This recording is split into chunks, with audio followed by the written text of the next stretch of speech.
Mi hijo, al que crié sola durante 40 años, vendió mi casa de 4 millones usando documentos falsos y solo me entregó $15,000, diciéndome que era más que suficiente para una vieja como tú. Pero lo que hice después lo dejó llorando frente a toda la familia. El día que descubrí la traición de mi propio hijo, estaba preparando su plato favorito, paella valenciana con el azafrán que guardaba para ocasiones especiales. Carlos venía a cenar con su esposa Lucía como cada jueves. A mis 68 años estos momentos familiares eran lo más preciado para mí, o al menos eso creía. Mi nombre es Dolores Martínez, viuda desde hace 12 años y madre de un único hijo que se convirtió en mi mundo entero desde que su padre nos abandonó cuando él tenía apenas 5 años.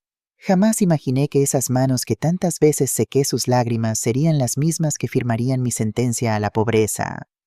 Mientras picaba el pimiento para la paella, mi teléfono sonó. Era Margarita, mi vecina de toda la vida. Dolores, perdona que te moleste, pero ¿es verdad que te mudas? Vi camiones de mudanza reservados para la próxima semana y un letrero de vendido frente a tu casa esta mañana. La cuchara con la que removía el sofrito cayó al suelo. Mi casa, la que había comprado con 30 años de trabajo como enfermera, turnos dobles guardias en Navidad y Año Nuevo, sacrificando vacaciones y momentos de descanso. Vendida imposible. Margarita, debe ser un error. Nadie ha puesto mi casa en venta. Dolores, su voz se quebró. Acabo de hablar con el agente inmobiliario cuando quitaba el letrero. Me dijo que la propiedad fue vendida por 4 millones a una constructora que planea demolerla para un nuevo desarrollo. La venta se cerró ayer. Mis piernas flaquearon. Me apoyé en la encimera de la cocina que había elegido con tanto cuidado cuando renovamos la casa después de que Carlos se fuera a la universidad. Esta casa en el exclusivo barrio de Salamanca, en Madrid, había sido mi proyecto de vida. Cada rincón guardaba una historia, cada grieta reparada representaba años de esfuerzo. ¿Quién firmó la venta? Pregunté, aunque en el fondo ya conocía la respuesta. Carlos Martínez, respondió Margarita. El agente mencionó que tenía un poder notarial firmado por ti, un poder que nunca otorgué, un documento que debía ser falso. Terminé la llamada con manos temblorosas y cancelé la cena familiar con una excusa. Necesitaba tiempo para investigar antes de confrontarlo. En mi habitación revisé frenéticamente mis documentos. Hacía 6 meses Carlos me había pedido firmar varios papeles para actualizar mi testamento y proteger mi patrimonio. Confié en él completamente. Era abogado, mi único hijo, mi orgullo. Jamás revisé lo que firmaba cuando venía de sus manos. Ese fue mi primer error. Entre lágrimas encontré copias de lo que había firmado, un poder amplio que le daba control total sobre mis propiedades. Al seguir buscando, descubrí extractos bancarios que mostraban transferencias regulares de mis cuentas a una sociedad que no reconocía. En 6 meses más de $300,000 habían desaparecido de mis ahorros. Mi segundo error, confiar en que mi hijo cuidaría de mi dinero, porque tú no entiendes de estas cosas, mamá. Me senté en el borde de mi cama, esa que había comprado, cuando finalmente pagué la hipoteca después de 25 años. Recordé cada sacrificio, las noches sin dormir en el hospital cuando Carlos era pequeño, llevándolo conmigo porque no podía pagar una niñera. Las comidas sencillas para ahorrar y poder pagarle la mejor educación. El coche que nunca cambié para poder enviarle a estudiar en el extranjero. Te lo mereces, hijo. Quiero que tengas lo que yo nunca pude tener, le decía mientras empacaba sus maletas para Harvard, donde estudiaría Derecho con la mejor beca que pude conseguirle, complementada con mis ahorros. Carlos regresó convertido en un abogado brillante, se casó con Lucía, hija de un importante empresario, y pronto su vida social superó mis expectativas. Vacaciones en yates, fiestas con políticos y empresarios, ropa de diseñador. Yo estaba orgullosa, aunque algo desconcertada por su nuevo estilo de vida. Son negocios, mamá. Hay que proyectar una imagen, me explicaba cuando yo preguntaba por sus gastos extravagantes. El timbre interrumpió mis recuerdos. Me sequé las lágrimas y bajé las escaleras de mármol que había elegido cuidadosamente en la reforma de hace 5 años. Al abrir la puerta, Carlos estaba allí, impecable como siempre, en su traje hecho a medida. ¿Qué haces aquí? Pensé que habías cancelado la cena, dijo pasando sin esperar invitación. Lucía lo seguía con su habitual expresión de desdén mal disimulada. «Necesitaba verte», respondí observando con nuevos ojos al hombre que había criado. «¿Hay algo que quieras decirme, Carlos?». Él dejó su maletín de piel italiana sobre mi mesa de caoba, un regalo que me había hecho con mi propio dinero, ahora lo entendía. De hecho, sí, venía a darte una sorpresa. Sonrió sacando un sobre del maletín. Te he comprado un apartamento precioso en una residencia para personas mayores, muy exclusiva con servicio médico 24 horas. Lucía intervino. Es lo mejor para ti, Dolores. Ya no puedes mantener esta casa tú sola. Es demasiado grande, demasiado trabajo. Carlos me extendió el sobre. Aquí tienes las llaves y un pequeño extra para que empieces tu nueva vida. Con manos temblorosas abrí el sobre. Contenía unas llaves y un cheque por $15,000. La rabia me inundó, pero la contuve. Necesitaba saber más. ¿Y qué pasará con esta casa, mi casa? Carlos y Lucía intercambiaron una mirada rápida. Bueno, considerando los mercados actuales y las oportunidades de inversión, decidimos que lo mejor era venderla, explicó Carlos con su tono de abogado. Se vendió muy bien, mamá. $4 millones. Decidimos quiénes. Lucía y yo, por supuesto. Con el poder que me diste pude gestionar todo sin molestarte con papeleo. Ya sabes cómo te abrumas con esas cosas. Respiré profundo. ¿Y dónde está el resto del dinero? Carlos frunció el ceño. El resto, mamá, la casa necesitaba muchas reparaciones para la venta. Además, he invertido lo demás en un fondo para tu cuidado futuro. No te preocupes, yo lo administraré. En ese momento recordé todas las señales que había ignorado durante años. Carlos apareciendo con un coche nuevo cada pocos meses. Las joyas carísimas de Lucía. El yate que compartían con amigos. Las vacaciones en destinos exclusivos. Todo mientras me convencían de reducir mis gastos porque la jubilación es cara, mamá, hay que ser previsores. Carlos, dije con una calma que no sentía, ¿dónde está exactamente este apartamento que me has comprado? En las afueras, en Vallecas. Es un barrio que está mejorando mucho, respondió Lucía rápidamente. Muy tranquilo para personas como tú. Vallecas, a una hora de mis amigas de toda la vida, lejos de mi parroquia, de mi médico, de todo lo que conocía. Mientras mi casa, mi hogar de 40 años en el corazón de Madrid, sería demolida para construir apartamentos de lujo. Necesitaremos que te mudes la próxima semana, continuó Carlos consultando su Rolex. Otro regalo que yo le había hecho con mi dinero. Los nuevos propietarios quieren tomar posesión cuanto antes. Durante todos estos años había sido una madre abnegada. Trabajé turnos dobles cuando Carlos necesitaba aparatos de ortodoncia. Renuncié a viajes que siempre soñé hacer para pagar sus campamentos de verano en el extranjero. Vendí las joyas de mi madre para sus libros universitarios. Y ahora mi propio hijo me estaba despojando de todo. Entiendo, dije con una sonrisa forzada. Necesito tiempo para asimilarlo. ¿Podemos hablar mañana? Carlos parecía aliviado por mi aparente sumisión. Claro, mamá. Sabía que lo entenderías. Esto es lo mejor para todos. Cuando se fueron me derrumbé en el sofá y lloré como no lo había hecho desde la muerte de mi marido. Pero estas no eran lágrimas de tristeza. Eran lágrimas de rabia, de determinación. Mi hijo me había traicionado, pero yo no era la anciana indefensa que él creía. Esa noche no dormí. En lugar de eso hice 3 llamadas que cambiarían el curso de nuestras vidas para siempre. La primera fue a mi cuñada Elena, hermana de mi difunto marido y notaria de prestigio en Madrid. La segunda a Miguel, mi vecino de 70 años, que había sido juez antes de jubilarse. Y la tercera a Patricia, una antigua compañera del hospital, que ahora dirigía una asociación contra el abuso financiero a personas mayores. No estás sola, Dolores, me aseguró Patricia. Lo que te han hecho es un delito grave, y vamos a luchar. Miguel llegó a mi casa 1 hora después con una botella de brandy y un consejo claro. No firmes nada más, no te mudes, y sobre todo no les dejes saber que estás investigando. Elena prometió revisar todos mis documentos a primera hora y contactar con un detective privado de su confianza.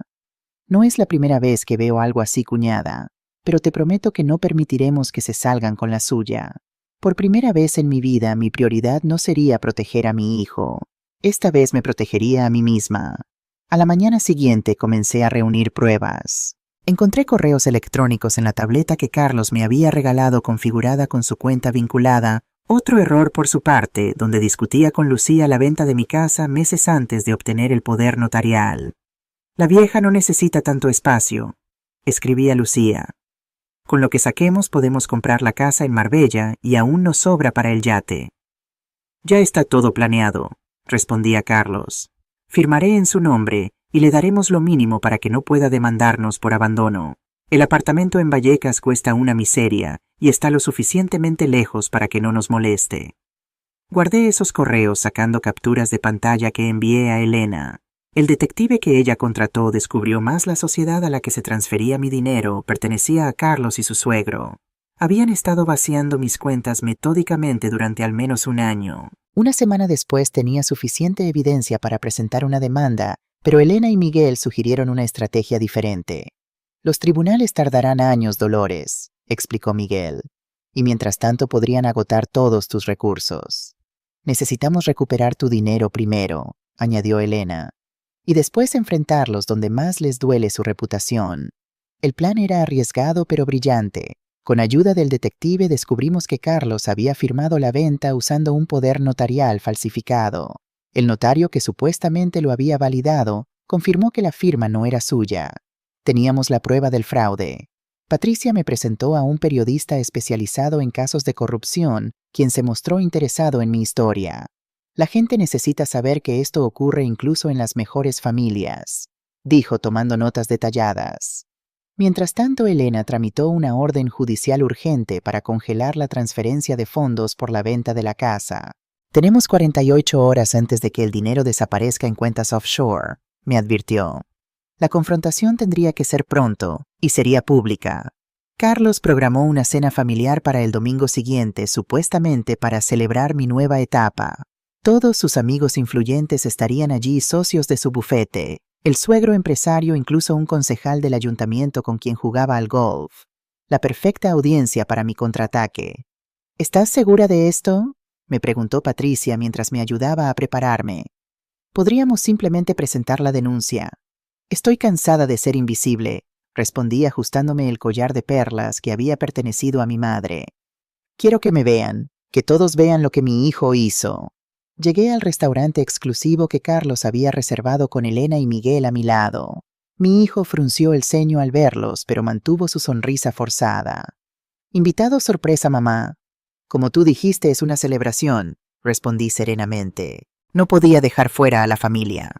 La cena transcurrió con la tensión flotando en el aire. Carlos hablaba alto, presumiendo de sus éxitos, mientras Lucía mostraba su nuevo anillo de diamantes. Su suegro don Fernando alardeaba de la nueva adquisición de su empresa, un terreno en Madrid, donde construirían apartamentos de lujo. Mi terreno, mi casa. Cuando llegaron los postres, Carlos se puso de pie con una copa de champán. «Quiero proponer un brindis por mi madre», anunció con su voz de abogado exitoso, quien finalmente podrá descansar en un lugar adecuado para su edad sin preocuparse por mantener una casa enorme. Todos levantaron sus copas. Era mi momento. «Yo también quiero brindar», dije poniéndome de pie lentamente. Carlos me miró con nerviosismo. «Mamá, no es necesario». «Oh, pero lo es, hijo». Sonreí sintiendo la adrenalina correr por mis venas. «Quiero brindar por 40 años de sacrificio, por las noches sin dormir trabajando para darte lo mejor, por la casa que compré con mi esfuerzo y que tú vendiste usando documentos falsificados». El silencio cayó sobre la mesa como una losa. Las sonrisas se congelaron. Carlos palideció. «Mamá, has malinterpretado todo. Estás confundida». «¿Confundida?» Saqué las capturas de pantalla de los correos electrónicos y las coloqué sobre la mesa. «También estoy confundida sobre estos correos donde planeas con Lucía cómo despojarme de mi casa y enviarme lejos para que no moleste». Don Fernando intentó intervenir. «Dolores, quizás deberíamos hablar de esto en privado. Privado como la reunión privada que tuvo con mi hijo para planear cómo usar mi terreno para su nuevo desarrollo inmobiliario». Sonreí al ver su expresión de sorpresa. «Oh, sí, tengo los documentos de esa reunión también». En ese momento Elena hizo una señal y entraron 3 personas al restaurante: el periodista, un oficial de policía y el fiscal con quien Miguel había coordinado previamente. «Carlos Martínez», dijo el oficial acercándose a nuestra mesa. «Estamos investigando una denuncia por falsificación de documentos, fraude y apropiación indebida de bienes». El rostro de mi hijo se transformó, de la sorpresa al miedo y finalmente a la furia. «¿Qué has hecho?», siseó agarrándome del brazo con fuerza. «Lo que tú me enseñaste, hijo». Liberé mi brazo. «Proteger lo que es mío». El fiscal se acercó con documentos en mano. La transferencia de los 4 millones ha sido bloqueada por orden judicial y tenemos una orden para acceder a sus cuentas personales y corporativas en relación con los 300.000 pesos desaparecidos de las cuentas de su madre. Los murmullos recorrieron el restaurante. Los amigos influyentes de Carlos intercambiaban miradas incómodas. Su perfecta reputación se desmoronaba ante sus ojos. «Esto es un malentendido», balbuceó. «¿Puedo explicarlo?» «Tendrás tiempo de sobra para explicárselo al juez», respondió Miguel. «La Fiscalía de Delitos Económicos está especialmente interesada en casos de abuso financiero a personas mayores». Lucía comenzó a llorar acusando a Carlos de haberla involucrado. «Fue su idea, yo solo seguí su plan». Don Fernando se levantó furioso. «Eres un incompetente. Te advertí que fueras discreto». Mientras la familia perfecta se desintegraba en acusaciones mutuas, el periodista tomaba notas frenéticamente. Esta historia estaría en todos los periódicos mañana. Me acerqué a Carlos, que ahora estaba sentado con la cabeza entre las manos. «Te di todo, hijo. Mi tiempo, mi dinero, mi vida entera». Mi voz era suave pero firme. Lo único que pedía era respeto. Levantó la vista y por un instante vi al niño pequeño que una vez juró que siempre me cuidaría cuando fuera mayor. Sus ojos se llenaron de lágrimas. «Mamá, yo...» «No, Carlos. Ya es tarde para explicaciones». Coloqué sobre la mesa el cheque por $15,000 que me había dado. Esto es lo que pensaste que valía mi vida entera. Ahora aprenderás el verdadero costo de la traición. Me di la vuelta y salí del restaurante con la cabeza alta, Elena y Patricia a mi lado, dejando atrás los sollozos de mi hijo y el caos que había creado con su ambición. Esa noche, de vuelta en mi casa, que ahora estaba legalmente asegurada, gracias a la intervención judicial, miré las fotos familiares en la pared. Tantos años pensando que mi único propósito era ser madre, olvidando que también era una mujer con derecho a protegerse. «¿Qué harás ahora?», preguntó Elena mientras compartíamos una copa de vino en mi terraza. Contemplé el horizonte de Madrid, la ciudad que había sido testigo de toda mi vida. «Viviré», respondí simplemente. «Viajaré a todos esos lugares que pospuse para pagar su educación. Disfrutaré cada centavo que gané con mi esfuerzo. Y sobre todo nunca más permitiré que nadie me haga sentir que valer menos por ser mayor». Carlos enfrentaría cargos criminales, su carrera como abogado estaba acabada, y su matrimonio con Lucía no sobrevivió al escándalo. Don Fernando tuvo que responder ante sus accionistas por el negocio fraudulento que intentó concretar. En cuanto a mí, a mis 68 años, descubrí que mi vida no estaba terminando. Estaba comenzando de nuevo. La historia de cómo una anciana indefensa derrotó a un bufete de abogados poderoso y a un empresario corrupto se volvió viral. Recibí cientos de mensajes de otras mujeres en situaciones similares pidiendo consejo y apoyo. Con la ayuda de Patricia, establecimos un grupo de apoyo para personas mayores, víctimas de abuso financiero. Años Dorados Derechos Blindados comenzó como una reunión semanal en mi sala de estar y pronto se convirtió en una fundación respetada con presencia en toda España. Mi mensaje para todas ellas era simple: nunca es tarde para luchar por lo que te pertenece. La edad no es debilidad. Es sabiduría, es fortaleza, es el poder de decir no más. Y cada noche, mientras disfruto de la casa que construí con mi esfuerzo, recuerdo que el mayor regalo que me dio esta dolorosa experiencia fue redescubrirme a mí misma. No solo como madre, sino como una mujer que por fin vivía para sí misma, sin disculpas, sin remordimientos. Porque a veces el verdadero amor propio comienza cuando aprendemos a decir basta, incluso a quienes más amamos. Voy a escribir la parte 2 de la historia con 7,000 palabras, continuando con la estructura proporcionada. La mañana siguiente al enfrentamiento en el restaurante desperté con una mezcla de emociones contradictorias. Alivio, tristeza, determinación y un extraño sentimiento de libertad que no había experimentado en décadas. El sol entraba por las ventanas de mi habitación, iluminando los rincones de la casa que casi había perdido. El teléfono no dejaba de sonar. Lo había silenciado después de recibir más de 20 llamadas de Carlos, todas ignoradas. No estaba lista para hablar con él, quizás nunca lo estaría. Elena me había aconsejado no tener ningún contacto sin la presencia de nuestros abogados. Los manipuladores son más peligrosos cuando están acorralados, me advirtió.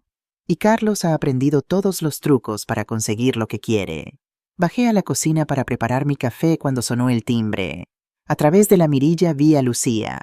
Estaba sola con gafas de sol enormes que no conseguían disimular sus ojos hinchados. Dudé, pero finalmente abrí. «Dolores», dijo con voz quebrada quitándose las gafas. «Necesito hablar contigo».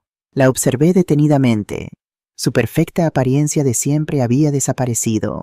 Sin maquillaje, con el pelo recogido descuidadamente, parecía mucho más joven y vulnerable.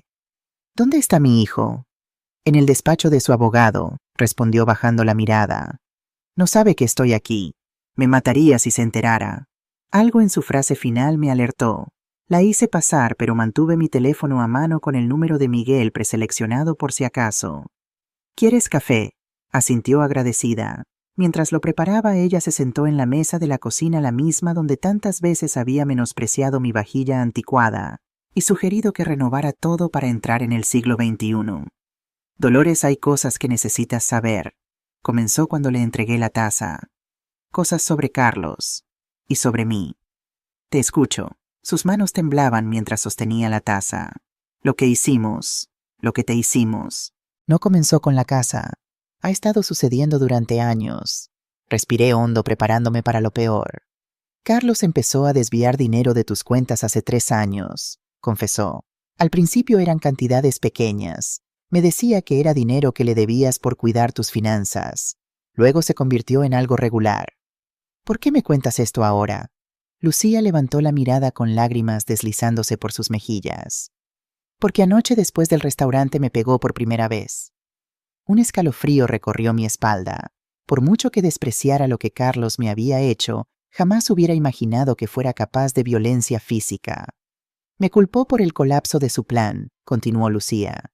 «Dijo que yo y mi maldita ostentación habíamos levantado sospechas, que si no hubiera insistido en el yate y las joyas nadie habría cuestionado nada». Sacó su teléfono y me mostró fotos de un moretón en su costado y otro en la muñeca con marcas claras de dedos. «No vengo a pedir tu perdón, Dolores. Sé que no lo merezco. Participé en todo conscientemente. La ambición me cegó tanto como a él».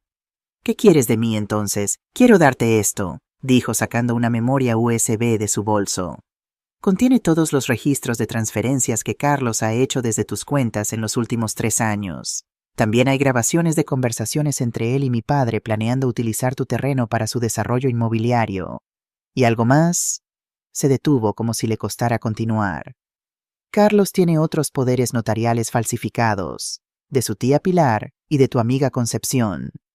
El horror me invadió. Pilar, la hermana mayor de mi difunto marido, una mujer de 75 años con principio de Alzheimer. Y Concha, mi mejor amiga desde la adolescencia, viuda como yo, con una casa en La Moraleja que había heredado de su marido. «¿Está haciendo lo mismo con ellas?», Lucía asintió. «La casa de Concepción está programada para venderse el mes próximo. La de Pilar ya está en trámites». «Dios mío», murmuré sintiendo náuseas. «¿Cómo pudo?» «Carlos cambió cuando empezó a trabajar con mi padre», explicó Lucía. «Don Fernando siempre ha operado así. Busca personas vulnerables, generalmente mujeres mayores, y las convence de firmar documentos que no entienden. Carlos resultó ser un alumno aventajado». La miré con incredulidad. «¿Y tú permitiste que hiciera esto con su propia madre?». Lucía bajó la cabeza avergonzada. «El dinero es adictivo, Dolores. El estatus, el poder. Cuando empiezas a tenerlo, quieres más. Siempre más. Nos convencimos de que te estábamos haciendo un favor, que una mujer de tu edad no necesitaba tanto dinero ni una casa tan grande». «¿Un favor?». Mi voz se elevó involuntariamente. «Robarme mi hogar y enviarme a una residencia barata era hacerme un favor». «Lo sé, es imperdonable», admitió. «Por eso estoy aquí, porque aunque sea tarde quiero hacer lo correcto». Estudié su rostro buscando signos de manipulación, pero solo vi a una mujer asustada y arrepentida. «¿Qué va a pasar contigo ahora?». «Me voy», respondió. «He sacado el poco dinero que tenía a mi nombre antes de que Carlos pudiera bloquearlo. Volveré a Valencia con mi hermana hasta decidir qué hacer». Se levantó dejando la memoria USB sobre la mesa. «Úsala, Dolores, no solo para recuperar lo tuyo, sino para proteger a Pilar y a Concepción, y a todas las demás que puedan estar en su lista». Mientras la acompañaba a la puerta, una duda me asaltó. «Lucía, ¿por qué Carlos necesitaba tanto dinero? Su bufete es exitoso, tu padre es rico». Ella se detuvo en el umbral y me miró con expresión sombría. Adicción al juego. Ha perdido millones en casinos online en los últimos 2 años. Mi padre lo descubrió y amenazó con desheredarme si seguía con él. Por eso necesitaba tu dinero tan desesperadamente, para cubrir sus deudas y mantener las apariencias. Cuando Lucía se fue, me quedé mirando la memoria USB como si fuera una bomba a punto de explotar. Lo era en cierto modo. Contenía la evidencia que destruiría definitivamente a mi único hijo. Llamé inmediatamente a Miguel y Elena para mostrarles lo que Lucía me había entregado. Mientras revisábamos los documentos en mi ordenador, el horror iba en aumento. No solo se trataba de mi casa y mis ahorros. Carlos había creado una red de fraude que afectaba a al menos 7 mujeres mayores, todas con propiedades valiosas y sin familiares cercanos que las protegieran. Esto es un esquema criminal organizado, señaló Miguel frotándose la frente con indignación. Y tu hijo es solo una pieza del engranaje. El verdadero cerebro es Fernando Mendoza. Elena asintió tomando notas furiosamente. Con esto podemos ampliar la denuncia.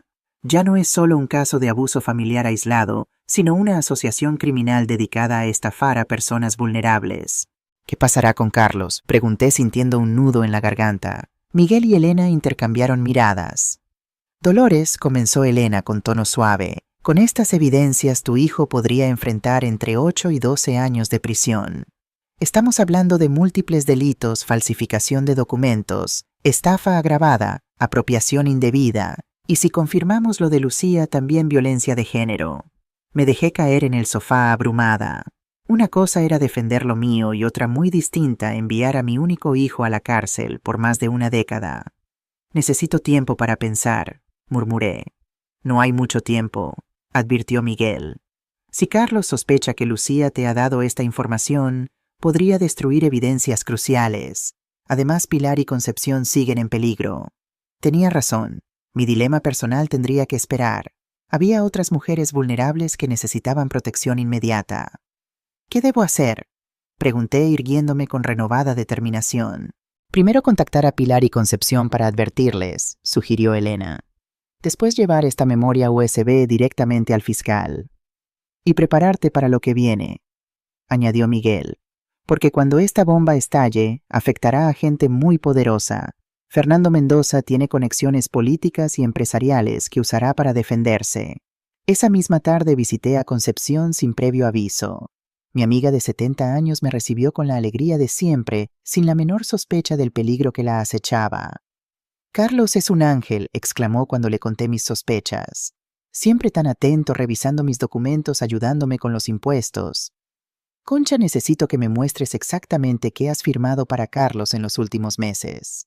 Con cierta resistencia inicial, finalmente sacó una carpeta con documentos. Entre ellos encontré exactamente lo que temía, un poder notarial casi idéntico al mío, firmado hace apenas 3 semanas. Pero él me explicó que era para proteger mi patrimonio en caso de que me pasara algo, protestó Concha, visiblemente perturbada por mis acusaciones. ¿Te explicó que con este documento puede vender tu casa sin consultarte, que puede vaciar tus cuentas bancarias? Su rostro palideció mientras le mostraba los documentos de Lucía, explicándole el esquema completo. Cuando llegamos a la parte donde su casa estaba programada para venderse el próximo mes, Concha rompió a llorar. Este hogar es todo lo que me dejó Manolo. Todos nuestros recuerdos están aquí. La abracé mientras sollozaba, sintiendo su dolor como propio. No te preocupes, Concha. No permitiremos que te lo quiten. El caso de Pilar resultó aún más alarmante. Cuando Elena y yo llegamos a su residencia de ancianos, pagada íntegramente por mí a insistencia de Carlos, descubrimos que había firmado no 1 sino 3 documentos diferentes. Carlos no solo tenía poder sobre sus propiedades, sino también sobre sus decisiones médicas. A veces no recuerdo haber firmado cosas, confesó Pilar con la mirada perdida, un claro síntoma de su enfermedad progresiva. Carlos dice que es normal a mi edad, que por eso él debe encargarse de todo. Elena tomó fotografías de los documentos y contactó inmediatamente con un médico geriatra amigo suyo para que evaluara la capacidad cognitiva de Pilar. Si podíamos demostrar que no estaba en plenas facultades cuando firmó los documentos, serían automáticamente invalidados. Esa noche de vuelta en mi casa, recibí una llamada de un número desconocido. Era Fernando Mendoza. Dolores, su voz sonaba engañosamente cordial. Creo que deberíamos hablar como personas civilizadas. No tengo nada que hablar con usted, don Fernando. Cualquier comunicación puede dirigirla a mi abogada. Vamos, no sea tan drástica. Esto es un asunto familiar que se ha salido de control. Estoy seguro de que podemos llegar a un acuerdo beneficioso para todos. Un acuerdo después de intentar robarme mi casa y mis ahorros. Hubo una pausa calculada. Dolores, usted es una mujer inteligente. Sabe que un escándalo como este no beneficia a nadie. Carlos cometió errores, lo admito. Se dejó llevar. Pero es su único hijo. ¿De verdad quiere verlo en la cárcel? Sentí un escalofrío. Estaba usando mi mayor debilidad contra mí, el amor por mi hijo. Lo que quiero es justicia. Respondí intentando mantener la voz firme. La justicia tiene muchas formas, continuó con tono persuasivo. Podemos devolverle cada céntimo más una compensación generosa por las molestias. Carlos recibiría ayuda para su problema. Todos salimos ganando. Usted recupera su dinero, Carlos evita la prisión, y este desafortunado incidente queda olvidado. Y las otras mujeres, Pilar Concepción y quién sabe cuántas más, también recibirán su dinero de vuelta. Un silencio revelador fue su respuesta. Ya veo, continué. Su oferta solo me incluye a mí. Las demás pueden seguir siendo estafadas, ¿verdad? Dolores, sea razonable. Razonable sería que usted y mi hijo y yo asumieran las consecuencias de sus actos. Razonable sería proteger a personas vulnerables de depredadores como ustedes. Su tono cambió instantáneamente. La falsa cordialidad dio paso a una amenaza apenas velada. Piénselo bien, Dolores. Usted no sabe con quién se está metiendo. Tengo amigos en lugares que ni imagina. Un caso así puede perderse en el sistema judicial durante años. Y mientras tanto, ¿quién protegerá a esas mujeres que tanto le preocupan? ¿Me está amenazando, don Fernando? Le estoy ofreciendo una salida, la única que tendrá. Tiene 24 horas para retirar la denuncia y aceptar mi oferta. Después aténgase a las consecuencias. Colgó dejándome temblando de rabia e indignación. Inmediatamente llamé a Elena para contarle la conversación.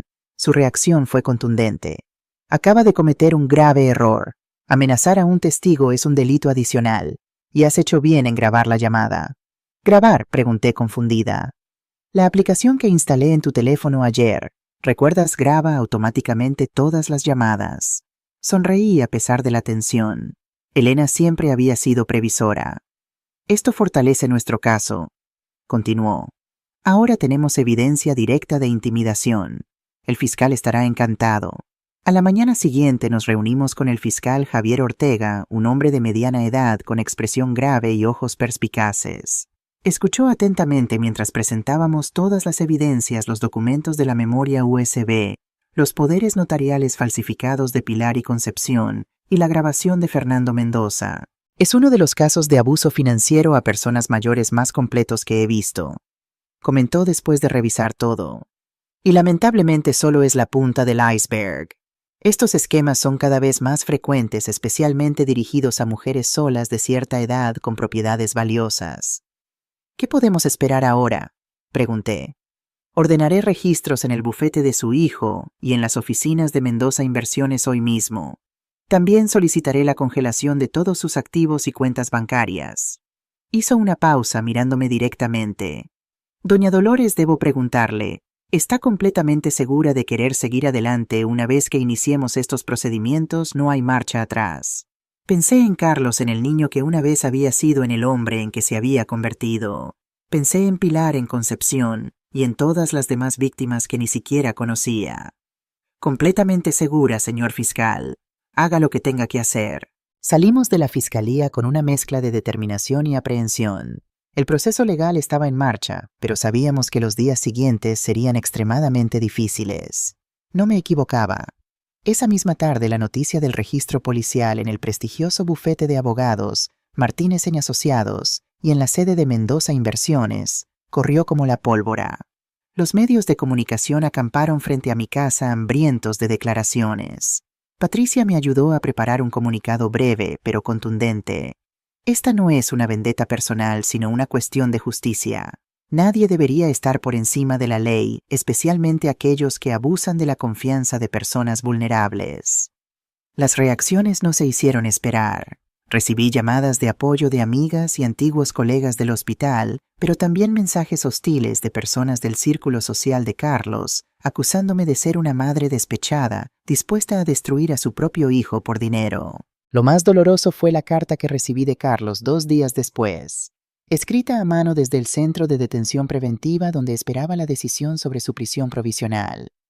Mamá, nunca pensé que llegaríamos a esto, que la mujer que me dio la vida estaría ahora dispuesta a quitarme mi libertad.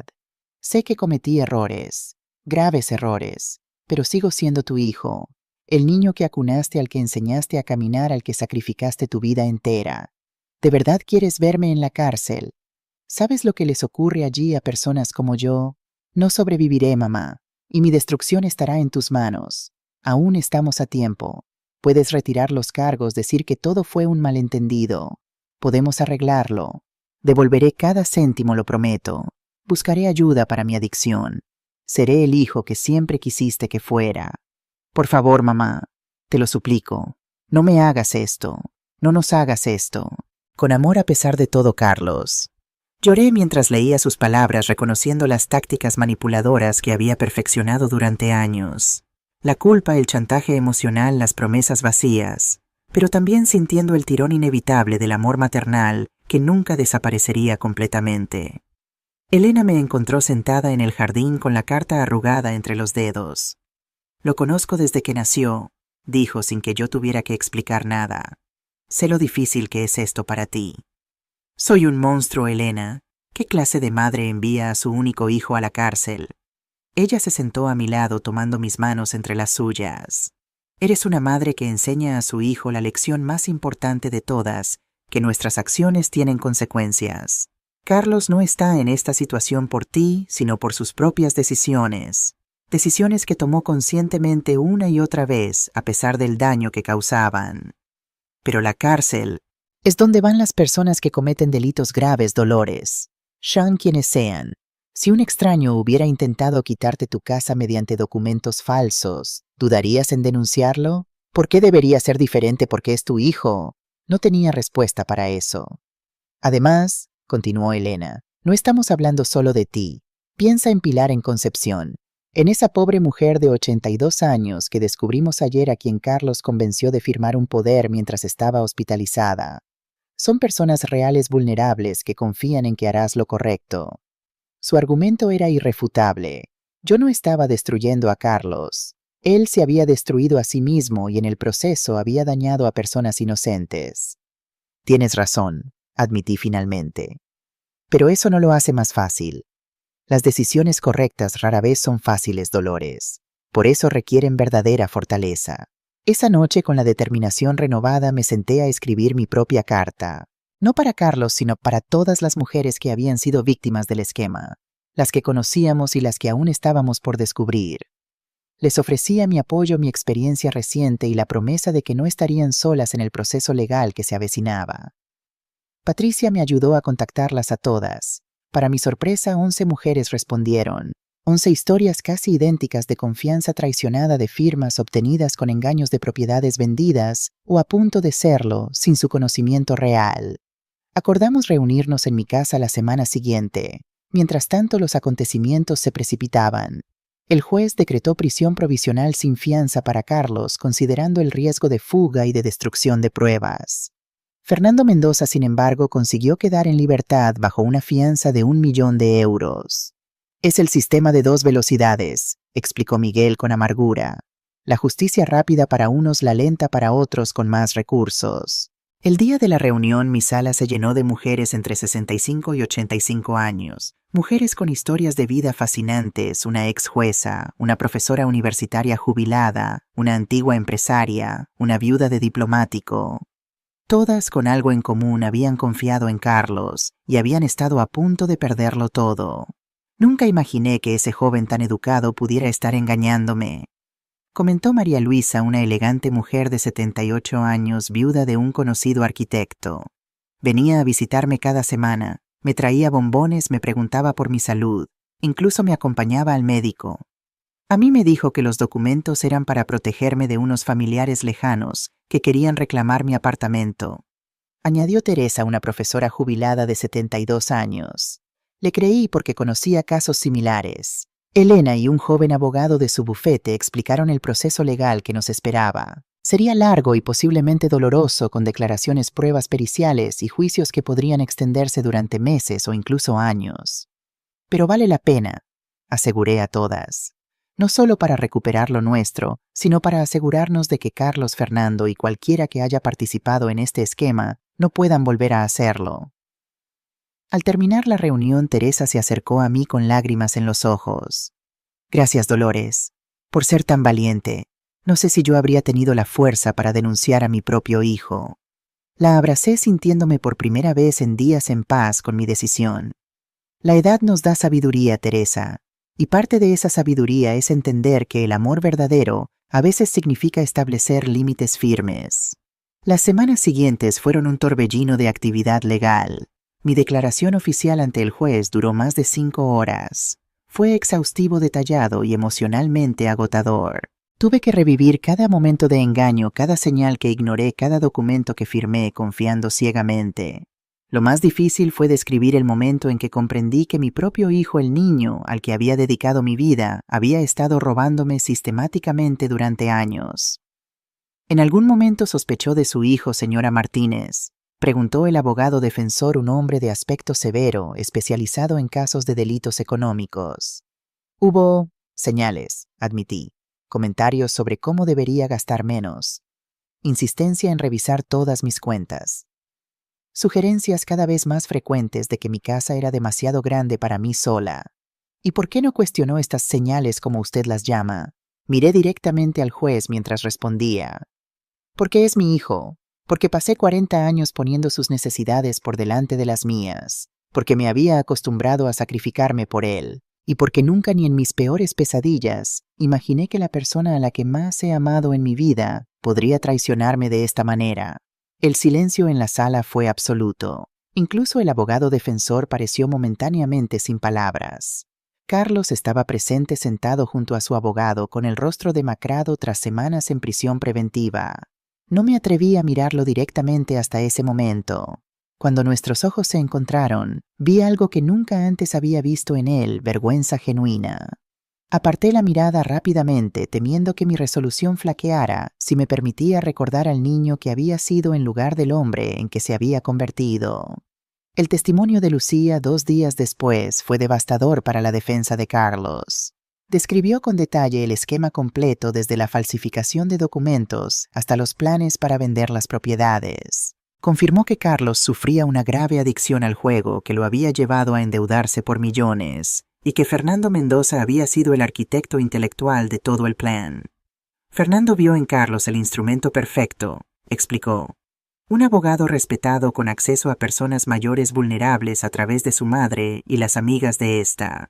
Alguien desesperado por dinero debido a sus deudas de juego y con los conocimientos legales para crear documentos aparentemente legítimos. Cuando le preguntaron por qué había decidido testificar contra su marido y su padre, Lucía mostró las fotografías de sus moretones. Porque entendí que había tocado fondo, que el dinero y el estatus social no valen nada si pierdes tu humanidad en el proceso. El juicio avanzaba favorablemente para nuestra causa, pero Fernando Mendoza no se rendía fácilmente. Sus abogados presentaron recursos tras recursos intentando invalidar evidencias y testimonios. Mientras tanto, su maquinaria de relaciones públicas trabajaba para crear una narrativa alternativa a la de un hijo desesperado que cometió errores intentando ayudar a su madre, y la de un suegro bien intencionado que solo quería apoyar a la familia. Algunos medios comenzaron a cuestionarme. ¿Era realmente una víctima o una madre controladora incapaz de aceptar que su hijo adulto tomara decisiones financieras? ¿No era excesivo enviar a mi propio hijo a la cárcel por un malentendido familiar? La presión mediática se intensificó cuando un popular programa de televisión presentó una entrevista exclusiva con la exnovia de Carlos del instituto, quien afirmó que yo siempre había sido posesiva y manipuladora con mi hijo. Dolores nunca permitió que Carlos tuviera su propia vida, declaró la mujer, a quien apenas recordaba. Siempre tenía que aprobar sus decisiones, sus amistades, incluso su ropa. No me sorprende que eventualmente se rebelara. Patricia estaba furiosa. Es una campaña orquestada para desacreditarte. Fernando Mendoza está moviendo hilos y usando sus contactos en los medios. Quizás deberíamos responder, sugerí afectada por las falsedades que se publicaban sobre mí. No, respondió Elena firmemente. Es exactamente lo que quieren. Convertir esto en un espectáculo mediático de he dicho ha dicho, para distraer del verdadero asunto el fraude sistemático contra personas vulnerables. Miguel asintió. La justicia no se gana en los platós de televisión, sino en los tribunales. Y allí vamos ganando. Tenían razón, pero eso no hacía menos doloroso ver cómo mi reputación era atacada públicamente. Durante toda mi vida había sido una mujer discreta, trabajadora, dedicada a mi profesión y a mi familia. Ahora de repente era retratada como una manipuladora vengativa dispuesta a destruir a su propio hijo. Lo que me mantenía firme eran las otras víctimas. Nos habíamos convertido en un grupo unido apoyándonos mutuamente a través del proceso. Cuando una flaqueaba, las demás la sostenían. Cuando los ataques mediáticos se intensificaban, nos reuníamos para recordarnos por qué estábamos luchando. No es solo por nosotras, repetía Teresa en nuestras reuniones.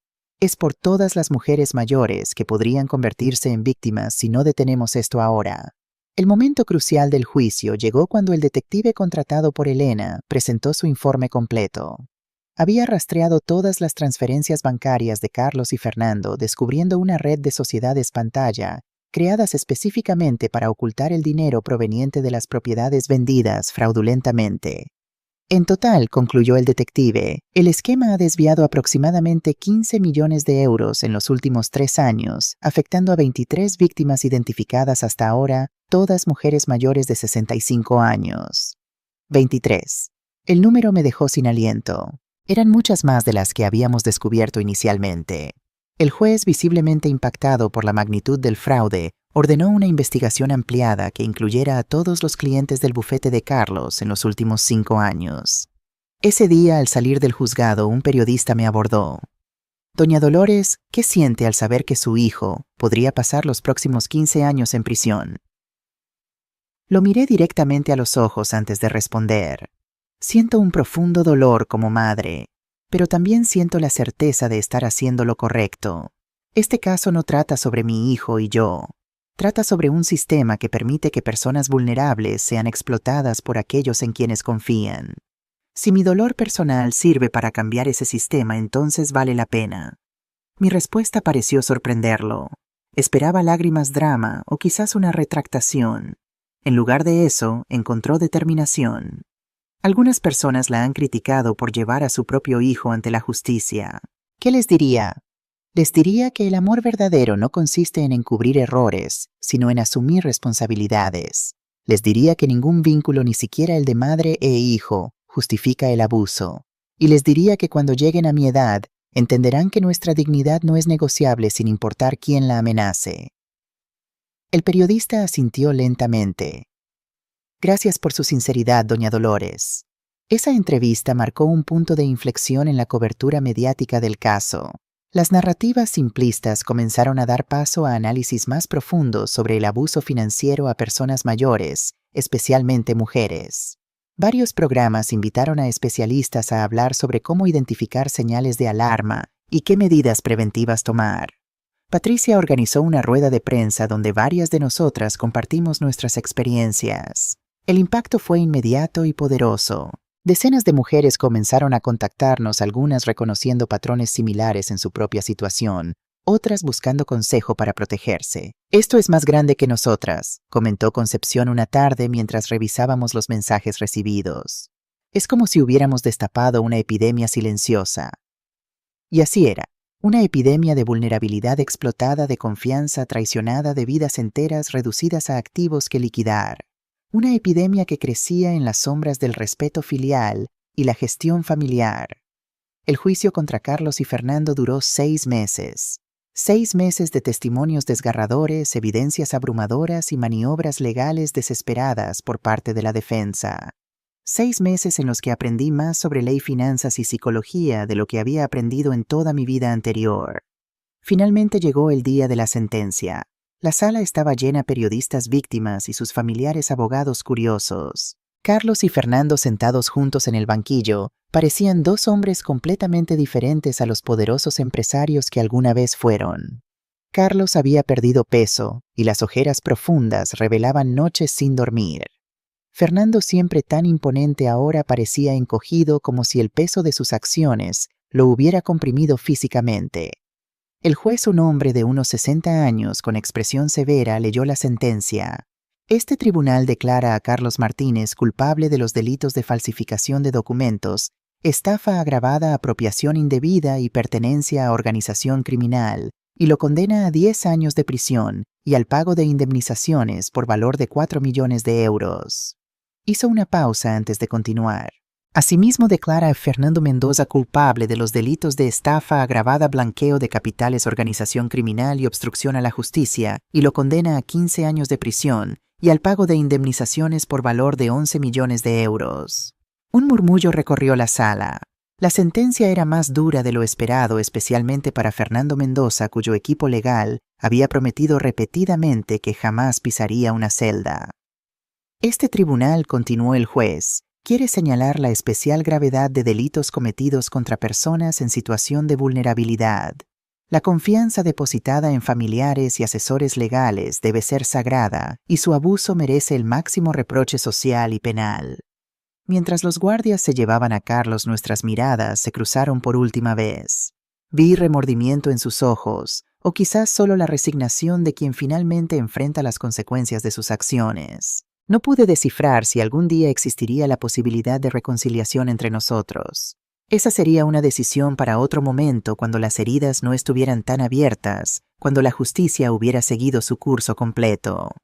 Al salir del juzgado, decenas de mujeres mayores nos esperaban con pancartas: «Gracias por vuestra valentía», y «La edad no es debilidad», y «Mi dinero, mi decisión».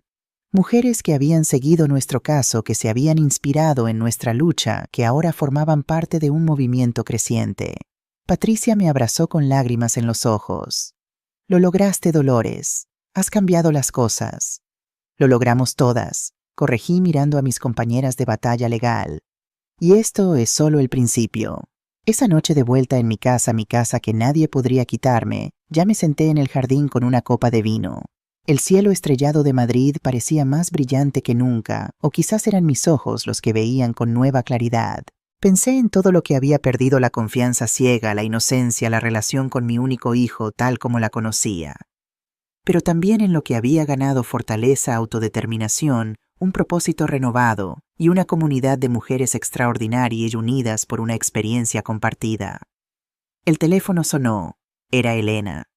«Acabo de recibir una llamada del Ministerio de Derechos Sociales», anunció con voz emocionada.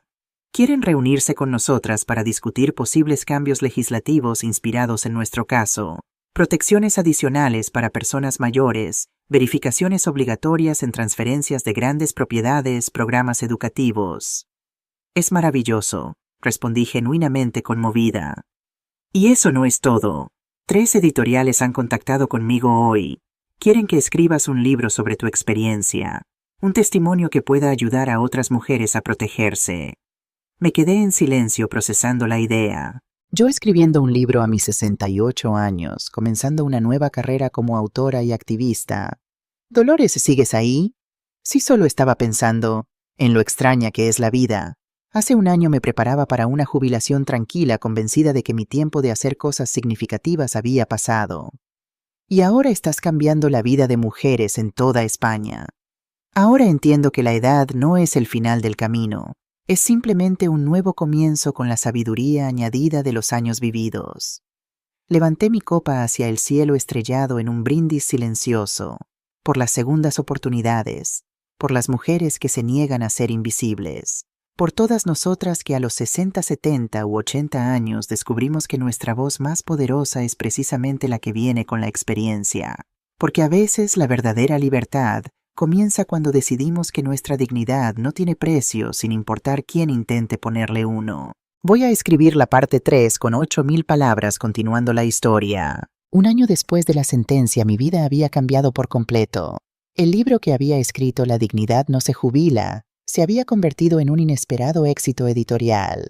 Mis días transcurrían entre conferencias, entrevistas y reuniones con grupos de mujeres mayores que buscaban asesoramiento para proteger su patrimonio y su autonomía. La asociación que fundamos junto con Patricia Teresa Concepción y otras víctimas Años Dorados Derechos Blindados ya contaba con delegaciones en 7 ciudades españolas. Ofrecíamos desde asesoramiento legal gratuito hasta talleres de educación financiera especialmente diseñados para mujeres mayores. Nunca imaginé que a mis 69 años estaría más ocupada que cuando trabajaba como enfermera. Comenté una tarde a Elena mientras repasábamos la agenda de la semana. La diferencia, sonrió ella, es que ahora trabajas por elección, no por necesidad. Y eso se nota en tu energía. Era cierto. Me sentía revitalizada con un propósito claro que me impulsaba cada mañana.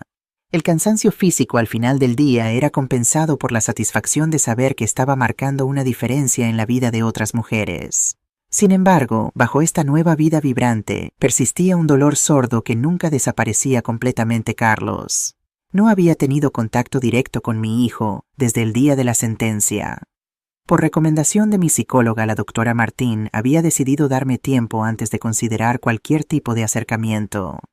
El perdón no puede forzarse, me había dicho, y debe ser para ti, no para él. Sabía por Elena, que mantenía contacto con su abogado, que Carlos se había adaptado razonablemente bien a la vida en prisión. Estaba en un módulo de baja peligrosidad, daba clases de inglés a otros internos y asistía regularmente a terapia para su adicción al juego. Una mañana de abril, mientras desayunaba en la terraza de mi casa, sonó el teléfono. Era un número desconocido. «¿Doña Dolores Martínez?», preguntó una voz masculina que no reconocí. «Sí, soy yo. Me llamo Javier Soto, soy el psicólogo del Centro Penitenciario Madrid IV». Hizo una pausa. «Llamo en relación a su hijo, Carlos Martínez». Sentí que mi corazón se aceleraba. «¿Le ha ocurrido algo?» No se preocupe. Carlos está bien físicamente. Llevo trabajando con él en terapia individual desde hace 8 meses, además de las sesiones grupales para su adicción». «Entiendo», respondí sin saber qué más decir. «Doña Dolores, Carlos ha expresado repetidamente su deseo de establecer contacto con usted. Como parte de su proceso terapéutico, hemos estado trabajando en la responsabilización por sus actos y en la comprensión del daño causado». Respiré hondo. «¿Y usted cree que es sincero?» Hubo un momento de silencio al otro lado. «No puedo garantizarlo, por supuesto. Mi experiencia profesional me dice que su arrepentimiento parece genuino, pero también comprendo perfectamente sus reservas dado el historial de manipulación». «¿Qué sugiere entonces?» «Carlos ha escrito varias cartas para usted durante estos meses. Son parte de su terapia, un ejercicio de responsabilización y expresión emocional honesta. Hasta ahora no ha pedido que se las enviemos, consciente de que podría no estar preparada para recibirlas. Y ahora sí quiere enviarlas. Ahora pregunta si estaría dispuesta a leerlas, sin ninguna expectativa de respuesta, solo como primer paso. Por supuesto, podría hacerlo con mediación profesional si lo prefiere». Me quedé en silencio contemplando las bugambillas que había plantado recientemente en la terraza.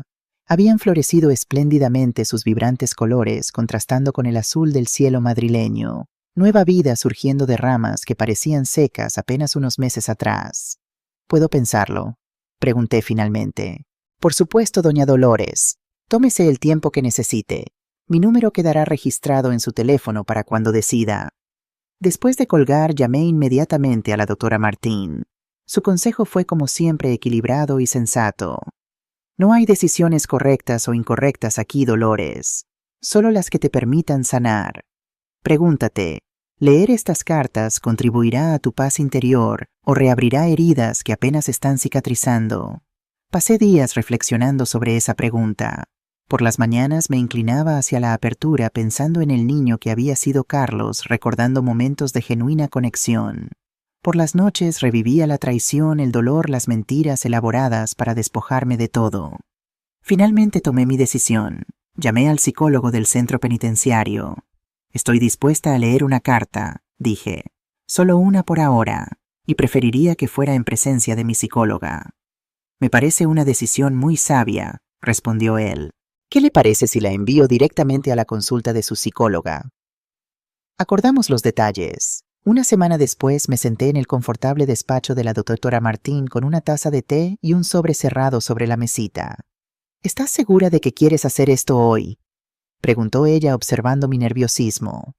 «Necesito hacerlo. De una forma u otra es parte de mi proceso. Abrí el sobre con manos ligeramente temblorosas y desplegué varias páginas escritas a mano. Reconocí inmediatamente la letra pulcra de Carlos, tan metódica como él mismo solía ser. Querida mamá, llevo meses intentando escribir esta carta. He comenzado y descartado decenas de versiones, ninguna parecía adecuada. ¿Cómo expresar con palabras el arrepentimiento por acciones que han causado tanto dolor? ¿Cómo pedir perdón cuando sé que no lo merezco? Mi terapeuta me ha aconsejado que sea completamente honesto, sin estrategias, sin cálculos. Solo la verdad, por dolorosa que sea. Así que aquí va mi verdad. Te traicioné de la peor manera posible. Abusé de tu confianza, de tu amor incondicional, de tu generosidad. Convertí los sacrificios de toda tu vida en activos a liquidar para satisfacer mi adicción y mi vanidad. No hay justificación posible para lo que hice. Durante los primeros meses aquí me aferré a excusas, la presión de Fernando, mi adicción al juego, el estilo de vida que esperaba mantener.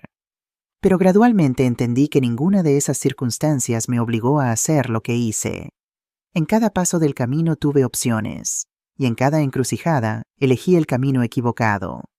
El trabajo terapéutico me ha ayudado a comprender que mi comportamiento no comenzó con la falsificación de documentos. Comenzó mucho antes con pequeñas mentiras, con la creencia de que merecía más que los demás, con la falta de gratitud hacia tus sacrificios. La prisión ha sido mi universidad del alma. He perdido todo lo que creía importante: estatus, dinero, conexiones sociales. Pero en el proceso he ganado algo invaluable: claridad. Ahora puedo verme tal como soy, con todas mis fallas y debilidades. Y también puedo verte a ti como realmente eres, no como una fuente de recursos a explotar, sino como la mujer extraordinaria que siempre has sido. No te escribo pidiendo perdón. Sería prematuro e injusto. No te escribo esperando respuesta. Entendería perfectamente si decides no tener ningún contacto conmigo nunca más. Te escribo simplemente para decirte 3 cosas. Primera, que asumo completa responsabilidad por mis acciones y acepto las consecuencias. Segunda, que lamento profundamente el dolor que te causé y causé a otras mujeres que confiaron en mí. Y tercera, que estoy comprometido con mi proceso de cambio, no para reducir mi condena o ganar simpatías, sino porque finalmente entiendo el daño que he causado y no quiero volver a ser esa persona. Si algún día, cuando el tiempo haya curado algo de este dolor, estuvieras dispuesta a un contacto limitado, sería más de lo que merezco. Pero si decides que es mejor para tu bienestar mantener la distancia, respetaré esa decisión con el mismo amor con el que tú siempre respetaste mis elecciones, incluso las equivocadas. Siempre seré tu hijo, aunque haya perdido el derecho de llamarte madre. Carlos. Cuando terminé de leer, las lágrimas corrían libremente por mis mejillas. La doctora Martín me ofreció pañuelos en silencio, dándome espacio para procesar mis emociones. ¿Qué sientes, Dolores?, preguntó finalmente. Confusión, respondí sinceramente. Parte de mí quiere creer en cada palabra. Otra parte recuerda cuán convincente podía ser Carlos cuando quería conseguir algo. Es una reacción perfectamente comprensible. La confianza, una vez rota, no se reconstruye con una sola carta. Cree que debería responderle: la pregunta es, ¿quieres hacerlo no por él, sino por ti? Reflexioné durante un momento. Creo que necesito tiempo para saber si esta carta es el principio de algo real o solo palabras vacías. Entonces date ese tiempo, Dolores. No hay prisa. Guardé la carta y me concentré en mi trabajo con la asociación. Las semanas siguientes estuvieron llenas de actividades: una conferencia en Barcelona, reuniones con legisladores en Madrid, la inauguración de una nueva delegación en Sevilla. Mi agenda apenas me dejaba tiempo para pensar en Carlos. O eso me decía a mí misma. La verdad es que pensaba en él constantemente. Recordaba al niño que dibujaba corazones en servilletas para animarme cuando llegaba cansada del hospital. Al adolescente que, a pesar de su rebeldía, siempre encontraba tiempo para ayudar a doña Carmen, nuestra vecina anciana, con sus bolsas de la compra. Al joven universitario cuyos ojos brillaban cuando hablaba de usar sus conocimientos legales para hacer justicia. ¿Dónde se había perdido ese Carlos? ¿Podía realmente recuperarse? ¿O la codicia y la ambición lo habían transformado irreversiblemente? Un mes después de recibir la primera carta, llamé al psicólogo del centro penitenciario. Estoy dispuesta a recibir otra carta, le dije, y si me lo permite quisiera enviar una breve respuesta a la anterior. Por supuesto, doña Dolores. Cualquier comunicación constructiva es positiva para el proceso terapéutico. La segunda carta de Carlos era diferente, menos emotiva, más concreta. Me hablaba de su rutina diaria en prisión, de los libros que estaba leyendo, de su trabajo enseñando inglés a otros internos. Me contaba sobre su terapia, los patrones que estaba identificando en su comportamiento pasado, su lucha diaria contra la adicción al juego. A veces pienso en Fernando, escribía. Está en otro módulo, no tenemos contacto. Pero me pregunto si también estará haciendo este trabajo interno o si sigue culpando a todos menos a sí mismo. Yo estuve en ese lugar durante meses culpándote a ti por sobreprotegerme a Lucía, por presionarme con lujos a la sociedad, por valorar solo las apariencias. Cualquier cosa para evitar mirarme al espejo y ver la verdad. Mi respuesta fue breve pero honesta.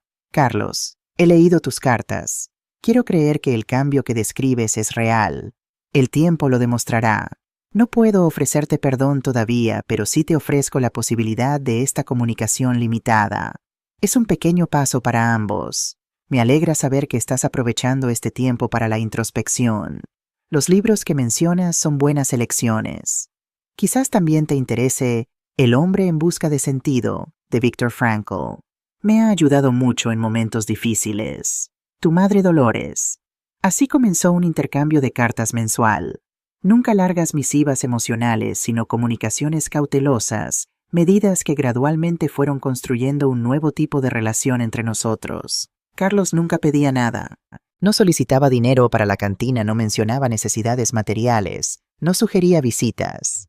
Solo compartía sus reflexiones, preguntaba por mi salud y ocasionalmente comentaba noticias sobre mi trabajo que veía en la televisión de la sala común.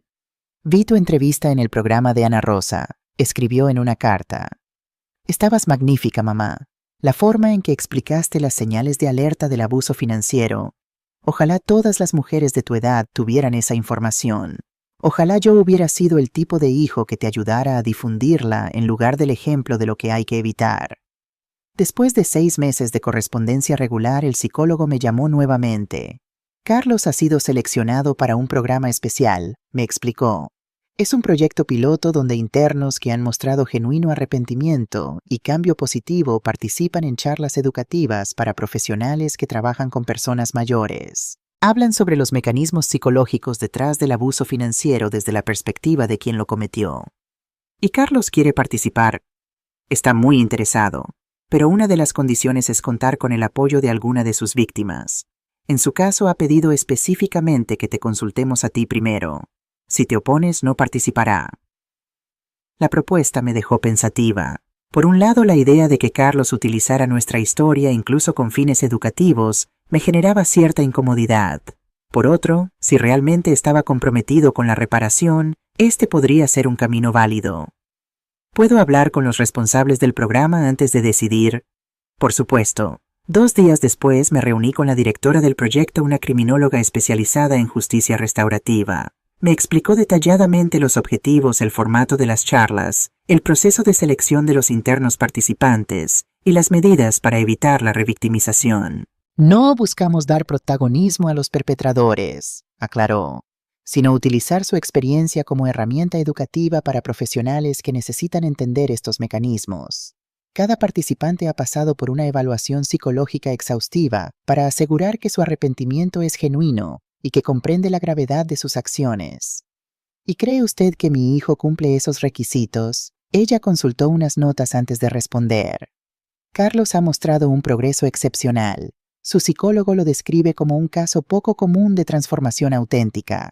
Por supuesto, esto no minimiza el daño causado, ni garantiza que no pueda haber recaídas en el futuro. Entiendo, respondí pensativa.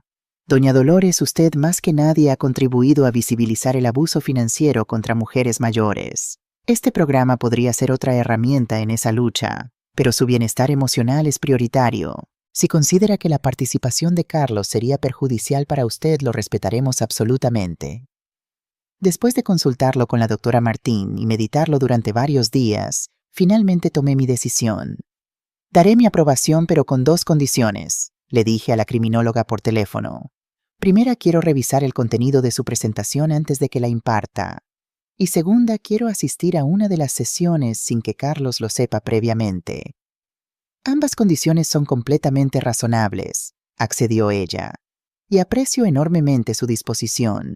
No muchas personas en su situación serían capaces de ver el potencial beneficio social más allá del daño personal sufrido. Cuando recibí el borrador de la presentación de Carlos, me sorprendió su profundidad y honestidad. No había excusas, no había autocompasión. Describía meticulosamente cómo había identificado a sus víctimas, qué técnicas de manipulación había empleado, qué señales debían alertar a los profesionales. Incluía un análisis despiadado de sus propias motivaciones y de los fallos del sistema que había aprovechado. Teresa me acompañó el día de la charla. Se realizaba en un salón de actos dentro del centro penitenciario, ante una audiencia de trabajadores sociales, asesores financieros, notarios y personal de residencias de mayores. Nos sentamos en la última fila. Carlos, vestido con el uniforme beige de los internos, no podía vernos desde el escenario donde esperaba junto a la moderadora del evento. «Buenos días a todos», comenzó la criminóloga. Hoy tenemos con nosotros a Carlos Martínez, quien nos hablará desde su experiencia sobre los mecanismos psicológicos del abuso financiero a personas mayores. Carlos se acercó al micrófono. Parecía más delgado, con algunas canas prematuras en las sienes, pero su postura seguía siendo la de un abogado acostumbrado a hablar en público.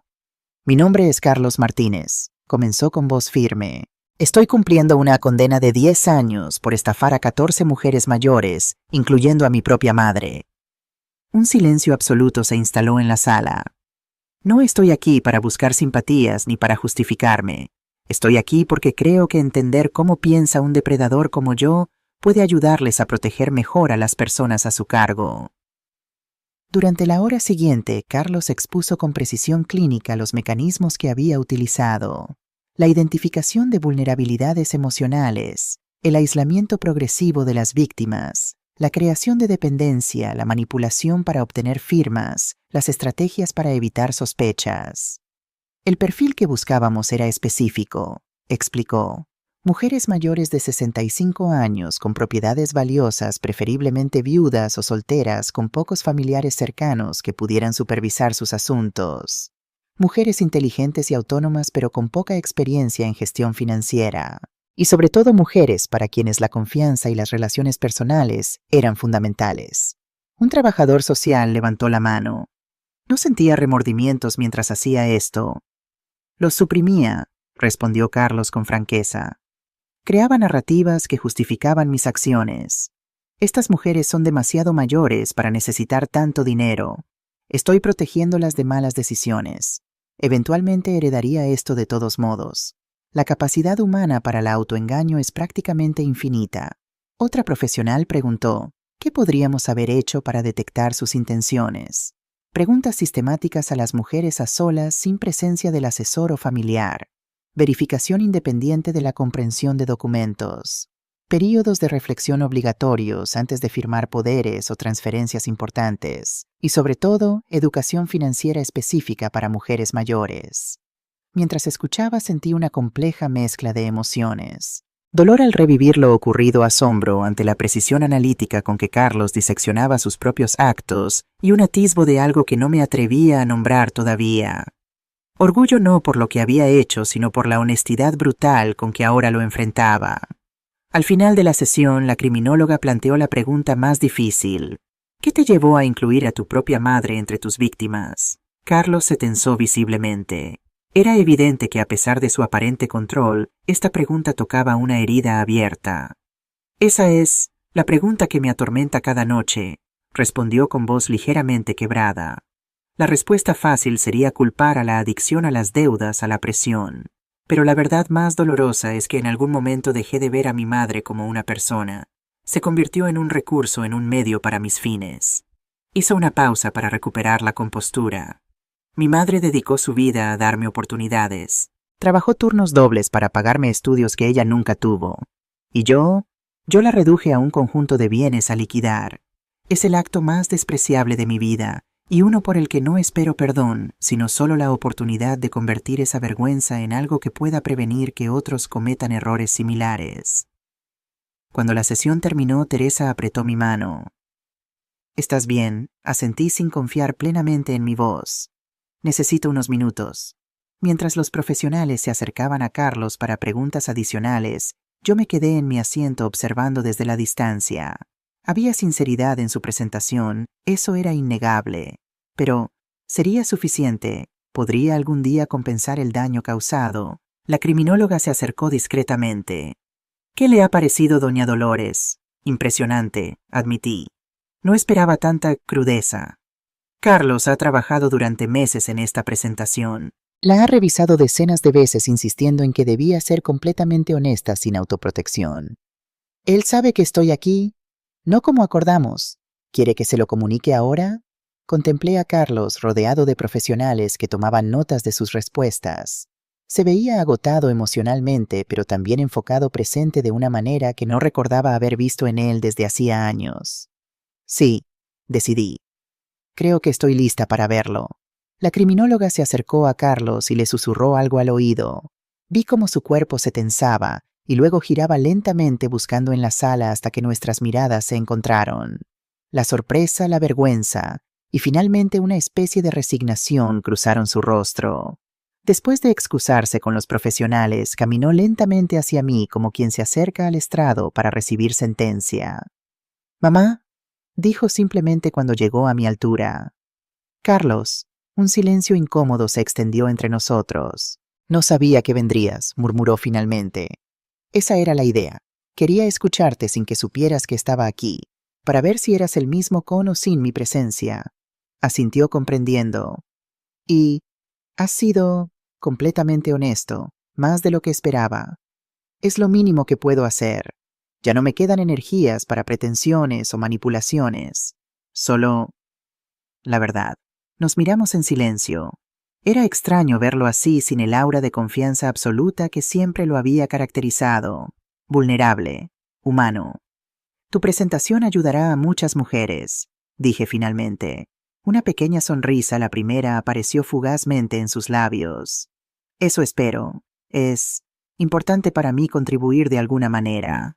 «Lo sé». Otro silencio. Teresa, siempre perceptiva, se había alejado discretamente para darnos espacio. «Te ves bien, mamá», dijo Carlos. «Te sigo en las noticias. El trabajo que estás haciendo es extraordinario». «Gracias». Quería decir más, pero las palabras se me atascaban.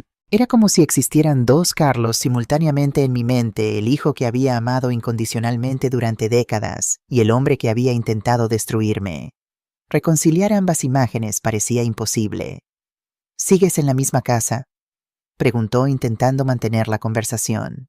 «Sí, he hecho algunas renovaciones. El jardín está precioso esta primavera. Me alegro». Hizo una pausa. «Solía encantarme ese jardín. Las tardes de domingo leyendo bajo el cerezo». El recuerdo compartido creó un puente momentáneo entre nosotros. Por un instante volvimos a ser simplemente madre e hijo, no víctima y victimario. Un guardia se acercó. «Martínez, es hora de regresar al módulo». Carlos asintió. «Un momento, por favor». Se volvió hacia mí con expresión grave. «Mamá, no sé si volveremos a vernos. Entendería perfectamente si decides que esta ha sido suficiente interacción. Solo quiero que sepas que...». Su voz se quebró. «Que me has enseñado más con tu respuesta a mi traición que en toda mi vida anterior. Tu dignidad, tu fuerza, son la lección más importante que jamás recibiré». No pude contener las lágrimas. «Adiós, Carlos». «Adiós, mamá». Mientras lo veía alejarse escoltado por el guardia, sentí que algo se liberaba dentro de mí. No era perdón exactamente. Era algo más sutil, más complejo. Una especie de aceptación. La comprensión de que el daño causado era irrevocable, pero que no definiría el resto de nuestras vidas. Teresa regresó a mi lado. «¿Cómo te sientes?» «Como si hubiera cerrado un círculo», respondí. No completamente, pero lo suficiente para seguir adelante. Los meses siguientes trajeron nuevos desarrollos. El caso había generado tanto impacto mediático que el Ministerio de Derechos Sociales nos invitó a colaborar en la redacción de una nueva ley específicamente diseñada para prevenir el abuso financiero a personas mayores. La Ley Dolores la llamaban informalmente en los pasillos ministeriales. Incluía medidas como verificaciones obligatorias independientes para transacciones importantes que involucraran a personas mayores de 65 años, periodos de reflexión para poderes notariales, programas de educación financiera en centros de mayores y líneas de atención especializadas. El día que se presentó el anteproyecto en el Congreso, Patricia y yo estábamos en la tribuna de invitados.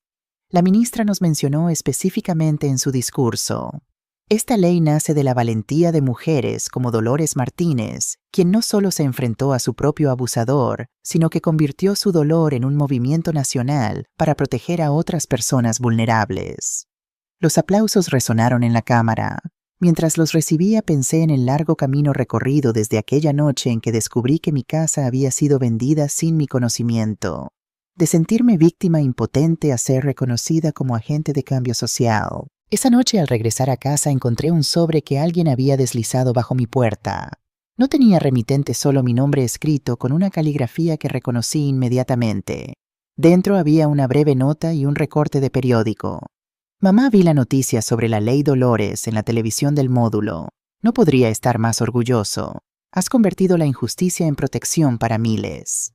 Pensé que te gustaría saber que el programa en el que participo se está ampliando. Ahora incluye visitas a universidades y colegios profesionales. Tu influencia se extiende incluso aquí dentro, transformando a quienes como yo necesitábamos aprender las lecciones más básicas de humanidad. Con profundo respeto, Carlos. El recorte de periódico era un pequeño artículo sobre el programa de charlas en prisiones, mencionando su impacto positivo tanto en los profesionales que asistían como en los internos que participaban. Guardé la nota junto a las otras cartas de Carlos en una caja especial que mantenía en mi estudio. No eran recuerdos felices, pero formaban parte de mi historia, de mi camino. La asociación siguió creciendo. Para nuestro segundo aniversario ya habíamos atendido más de 3,000 consultas y evitado estafas estimadas en más de 20 millones de euros.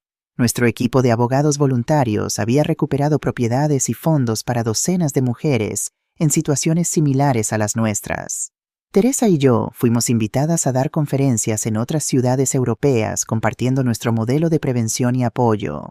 En Roma, una asociación similar estaba comenzando, inspirada directamente en nuestra experiencia. Es increíble pensar que todo esto comenzó con tu denuncia, comentó Elena durante la celebración de nuestro segundo año. Una mujer valiente que se negó a ser invisible. No fue solo valor, respondí honestamente. También fue rabia, indignación, necesidad de justicia. Y sobre todo la certeza de que merecía respeto sin importar mi edad. ¿Has pensado en visitar a Carlos?, preguntó casualmente. La pregunta me tomó por sorpresa. A veces, admití, pero aún no me siento preparada. Es comprensible, algunas heridas necesitan más tiempo. Seguí recibiendo cartas ocasionales de Carlos y respondiendo con la misma frecuencia. Nuestro intercambio se había vuelto más fluido, menos cauteloso, aunque siempre con los límites claros que ambos necesitábamos. Me contaba sobre sus avances en prisión, había completado un curso de mediación, estaba estudiando un máster en Derecho a Distancia y continuaba con su labor educativa en el programa de prevención. Yo le hablaba de mi trabajo con la Asociación de los Viajes, de las pequeñas victorias cotidianas. Nunca mencionábamos el futuro, el momento en que cumpliría su condena y sería liberado. Era un tema que ambos parecíamos evitar conscientemente. En el tercer aniversario de la sentencia recibí una llamada del psicólogo del centro penitenciario. Doña Dolores Carlos ha sido propuesto para el tercer grado penitenciario, me informó. Su comportamiento ha sido ejemplar, ha completado todos los programas de rehabilitación con éxito y su labor educativa ha sido reconocida por la dirección del centro. El tercer grado significaba que podría salir a trabajar durante el día regresando a dormir a un centro de inserción social. Era un paso importante hacia la libertad completa. ¿Por qué me lo comunica él?, pregunté aunque sospechaba la respuesta. La Junta de Tratamiento solicita informes del entorno familiar antes de tomar una decisión definitiva. En su caso, al ser usted una de las víctimas directas, su opinión tiene especial relevancia. ¿Y si me opongo? No sería un veto absoluto, pero ciertamente influiría en la decisión. La seguridad y el bienestar de las víctimas son prioritarios en estos procesos. Me quedé en silencio procesando la información. Estaba preparada para que Carlos recuperara parte de su libertad, para posiblemente encontrármelo en la calle, en el supermercado, en algún lugar público. Necesito tiempo para pensar, respondí finalmente. Por supuesto, la Junta se reunirá dentro de 3 semanas. Si para entonces no hemos recibido su respuesta, entenderemos que no tiene objeciones formales. Esa noche apenas dormí. Por un lado, creía sinceramente en la rehabilitación y había visto el progreso de Carlos a través de sus cartas y su trabajo educativo. Por otro, la idea de encontrármelo fuera de un entorno controlado me generaba ansiedad. Llamé a Patricia, a Teresa, a la doctora Martín. Todas ofrecieron perspectivas valiosas, pero finalmente la decisión era únicamente mía. Después de mucha reflexión, llamé al psicólogo. No me opondré al tercer grado, le comuniqué, pero tengo algunas peticiones. La escucho. Primero, que Carlos continúe con su labor educativa, preferiblemente ampliándola para incluir centros de mayores y asociaciones como la nuestra. Segundo, que mantenga una distancia prudencial de mi domicilio y lugares frecuentes. Y tercero, que cualquier encuentro entre nosotros sea previamente acordado, no casual. Son condiciones muy razonables, doña Dolores. Las transmitiré a la Junta de Tratamiento. 2 semanas después recibí una carta de Carlos. Querida mamá, me han comunicado que la Junta ha aprobado mi progresión al tercer grado con las condiciones que solicitaste. Quiero agradecerte profundamente por no oponerte. Significa más para mí de lo que puedo expresar. Respetaré escrupulosamente los límites que has establecido. Tu tranquilidad y bienestar son prioritarios. He solicitado específicamente un puesto en la Fundación Adapta, que trabaja con personas en riesgo de exclusión. Me permitiría continuar con una labor social significativa mientras cumplo el resto de mi condena. Si algún día consideras posible un encuentro, estaré disponible en tus términos, pero también entenderé perfectamente si prefieres mantener nuestra comunicación limitada a estas cartas. Con infinita gratitud, Carlos. La noticia de que Carlos había obtenido el tercer grado generó algunas reacciones negativas en los medios y redes sociales. Hubo quienes consideraron que su condena era demasiado indulgente dada la gravedad de sus delitos. Otros cuestionaron si mi perdón había influido indebidamente en la decisión judicial. No he perdonado públicamente a nadie, aclaré en una breve declaración. He elegido no oponerme a un proceso legal de reinserción basado en informes profesionales positivos y en la evidencia del trabajo reparador realizado. La justicia no se trata solo de castigo, sino también de rehabilitación. Con el tiempo, las críticas se diluyeron, especialmente cuando comenzaron a publicarse reportajes sobre el impacto positivo del programa educativo en el que Carlos participaba. Un respetado periódico publicó un extenso artículo titulado «De estafador a educador, cómo los delincuentes arrepentidos están ayudando a prevenir el abuso a mayores».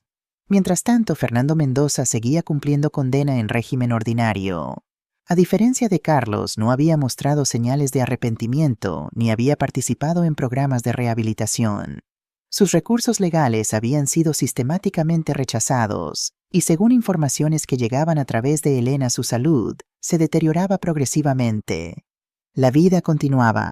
Nuestra asociación inauguró su primera residencia temporal para mujeres mayores, víctimas de abuso financiero, un espacio seguro donde podían recibir asesoramiento legal, apoyo psicológico y compañía mientras se resolvían sus situaciones. La llamamos Casa Esperanza y pronto se convirtió en un modelo para iniciativas similares en otras comunidades. Teresa y yo publicamos un libro conjunto, Años de Oro, Derechos de Acero, que rápidamente se convirtió en referencia para profesionales que trabajaban con personas mayores. Combinaba nuestras experiencias personales con guías prácticas de prevención y casos de éxito en la recuperación de bienes estafados.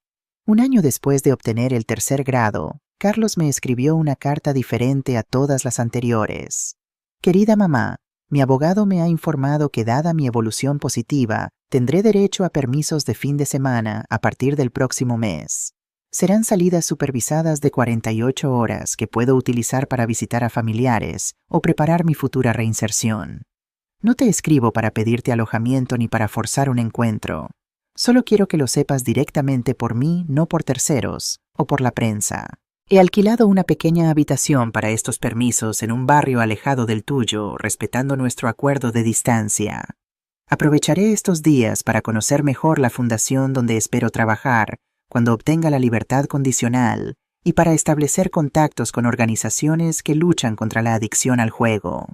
Si en algún momento durante estos permisos consideras posible un breve encuentro en el lugar que tú elijas y con las personas que desees presentes, estaría profundamente agradecido. Pero por favor no te sientas presionada. Tu bienestar sigue siendo lo más importante. Con respeto y cariño, Carlos. La carta me dejó pensativa.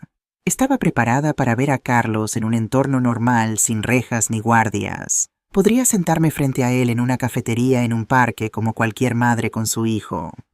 Consulté nuevamente con la doctora Martín. Han pasado 4 años, Dolores, me recordó. Tanto tú como Carlos habéis evolucionado. Quizás sea el momento de comprobar si es posible algún tipo de relación cara a cara. Tengo miedo, admití. No de él físicamente, sino de lo que pueda sentir. De la rabia que aún guardo del dolor que podría resurgir. Es natural, pero considera también que un encuentro controlado podría ser terapéutico, una oportunidad para procesar esas emociones en un contexto real, no solo a través de cartas. Después de mucha reflexión decidí dar el paso. Le escribí a Carlos proponiendo un encuentro durante su segundo permiso, cuando la novedad de la primera salida ya hubiera pasado. Elegí una cafetería tranquila cerca de la sede de nuestra asociación, un terreno neutral pero donde me sentiría segura. Y le pedí a Teresa que me acompañara al menos al principio. El día del encuentro llegó más rápido de lo que esperaba. Me vestí con especial cuidado como si la ropa pudiera servir de armadura emocional. Teresa y yo llegamos media hora antes, elegimos una mesa discreta al fondo del local y pedimos té mientras esperábamos. Puedes cambiar de opinión en cualquier momento, me recordó Teresa. Si te sientes incómoda nos vamos. Gracias, pero creo que necesito hacer esto. Por mí no por él. Cuando Carlos entró en la cafetería casi no lo reconocí. El traje impecable y la actitud dominante que siempre lo habían caracterizado habían desaparecido. Vestía sencillamente con jeans y una camisa azul claro. Su pelo, ahora con bastantes canas, a pesar de tener solo 45 años, estaba más corto. Había perdido peso y algo en su postura, en la forma de moverse, era diferente. Menos arrogante, más contenido. Nos vio y se acercó lentamente, como dando tiempo a que cambiáramos de opinión. Se detuvo a 1 metro de la mesa sin invadir nuestro espacio. «Mamá», dijo simplemente. Luego miró a Teresa. «Señora Vázquez, gracias por venir». «Siéntate, Carlos», respondí señalando la silla frente a nosotras. Se sentó con movimientos cautelosos. Durante unos momentos ninguno supo qué decir. El pasado parecía ocupar físicamente el espacio entre nosotros, denso, casi tangible. «Te ves bien», dije finalmente rompiendo el silencio. «Gracias. Tú también». Hizo una pausa. «Veo tus entrevistas en televisión. El trabajo que estáis haciendo es inspirador». La conversación avanzó lentamente con frases educadas y temas seguros. El clima, los cambios en el barrio, noticias generales, evitando cuidadosamente el elefante en la habitación. Finalmente Teresa miró su reloj. «Voy a dejaros solos un momento. Tengo una llamada que hacer. Volveré en 15 minutos». Cuando se marchó, el silencio regresó más pesado que antes. «No sé por dónde empezar», admitió Carlos finalmente. «Yo tampoco», confesé. «Esto es extraño para ambos», asintió mirando su taza de café. «A veces me pregunto si hice bien en mantener contacto. Si no habría sido mejor para ti cortar completamente conmigo, seguir adelante sin el recordatorio constante». «Esa decisión me correspondía a mí», respondí, «y elegí mantener la comunicación». «¿Puedo preguntarte por qué, después de todo lo que te hice?» Era una pregunta que yo misma me había planteado muchas veces. Al principio por curiosidad. Quería entender cómo mi hijo podía haberse convertido en alguien capaz de traicionarme así. Luego porque vi sinceridad en tus cartas, un esfuerzo genuino por cambiar. Y finalmente, hice una pausa buscando las palabras exactas. Porque aprendí que perder a un hijo no tiene por qué ser todo o nada. Que podía establecer límites firmes sin necesidad de borrar completamente 4 décadas de historia compartida. Sus ojos se humedecieron, pero mantuvo la compostura. «Nunca te he pedido perdón directamente», dijo, «porque sé que algunas cosas van más allá del perdón, pero necesito que sepas que vivo cada día intentando ser digno no de tu perdón, sino de tu decisión de mantenerme en tu vida, aunque sea de forma limitada». «Lo sé», respondí simplemente. Tomé un sorbo de té sintiendo que algo se desataba lentamente dentro de mí. No era perdón exactamente. Era más como aceptación. La comprensión de que el hombre sentado frente a mí no era un monstruo unidimensional, sino un ser humano complejo, que había cometido actos terribles, y ahora intentaba genuinamente reconstruirse desde los cimientos. ¿Qué planes tienes para cuando obtengas la libertad condicional? Pregunté cambiando ligeramente el tema. La fundación me ha ofrecido un puesto permanente coordinando su programa de educación financiera para colectivos vulnerables. Viviré modestamente en un piso compartido al principio. Y, dudó, me gustaría formalizar mi colaboración con asociaciones como la tuya, si me aceptan, claro. Tendría que consultarlo con el resto de la junta directiva, respondí honestamente. Algunas de las mujeres podrían sentirse incómodas. Lo entiendo perfectamente, sin presiones. Teresa regresó percibiendo que la atmósfera había cambiado sutilmente. ¿Todo bien? Asentimos simultáneamente, lo que provocó una pequeña sonrisa compartida, el primer momento de genuina conexión en años. Carlos nos estaba contando sus planes de futuro, expliqué. La conversación continuó más fluida ahora. Cuando finalmente nos despedimos, sentí que habíamos cruzado un umbral invisible, no hacia la reconciliación completa que quizás nunca llegaría, sino hacia un nuevo tipo de relación. Una donde el pasado no se borraba ni se excusaba, pero tampoco definía cada interacción presente. Gracias por esto, dijo Carlos al despedirse. Significa todo. Cuídate, respondí, y por primera vez en 4 años las palabras no sonaron como una formalidad vacía. Mientras Teresa y yo caminábamos de regreso a la asociación, reflexioné sobre el largo camino recorrido. De víctima a superviviente, de superviviente a activista, de activista a agente de cambio social. Cada etapa necesaria, cada transformación construida sobre la anterior. ¿En qué piensas?, preguntó Teresa. En que la dignidad no es un concepto abstracto, respondí. Es una práctica diaria, la decisión constante de honrar nuestro propio valor incluso cuando otros intentan negarlo. Miré hacia el edificio de nuestra asociación, donde docenas de mujeres encontraban cada día el apoyo que nosotras no tuvimos, donde el dolor individual se transformaba en acción colectiva, donde la edad era vista no como debilidad, sino como fuente de sabiduría y fortaleza. ¿Sabes qué es lo más irónico?, continué. Que si Carlos no hubiera intentado robarme mi casa, nada de esto existiría. Mi traición personal se convirtió en protección para miles. Teresa asintió, entendiendo perfectamente.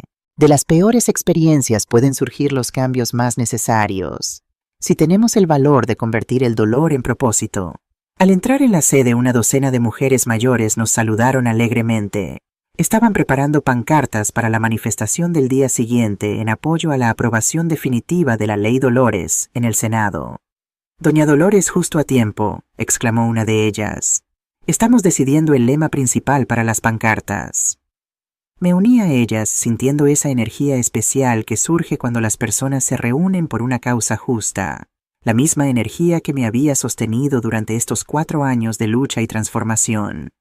«¿Qué les parece? La dignidad no se jubila», propuse. Las mujeres asintieron con entusiasmo, y una de ellas, Pilar, la más anciana del grupo, con sus 85 años, añadió, y en letras más pequeñas, respeto a cualquier edad. Mientras las veía trabajar juntas, recordé la frase que había cerrado mi primera rueda de prensa 4 años atrás. Las palabras que se habían convertido en el lema no oficial de nuestro movimiento. La edad no es debilidad, es sabiduría, es fuerza, es el poder de decir no más. Y en ese momento, rodeada de mujeres que habían transformado su vulnerabilidad en fortaleza colectiva, supe con absoluta certeza que había encontrado mi verdadero propósito.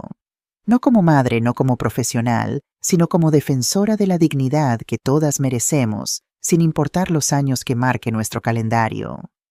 Porque al final no se trataba solo de justicia para mí o para las demás víctimas.